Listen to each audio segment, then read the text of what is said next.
Guys, natatawa talaga ako dito. Dinagdagan ko pa siya ng 40, 2.20. May nakalagay na doon na 20, bali nag 60 kilos na yan. So, ang ginawa ko, ayan na nga.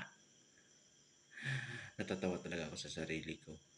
Kasi nga, dapat, ibababa mo pa yan. Hanggang baba pa yan, oh. Yan sa akin, hindi nga nagkakalahati. Pero guys, ang bigat talaga, ang hirap gawin. Kasi natatakot ako baka mamaya, pag ibinaba ko pa, hindi na ako makatayo. Kasi ang hirap, ang bigat. So, mali ang ginagawa ko dyan. Pero, siyempre, first time natin, kailangan natin ng improvement. Siguro bukas, mga ilang araw, yan. Magagawa na natin, medyo ibababa na natin ng konti. So, mga ilang beses ko lang nagawa yan. Ayan, napagod na ako dyan. Talagang napakahirap talaga mag-gym. Ayan, kain pa more. Ayan.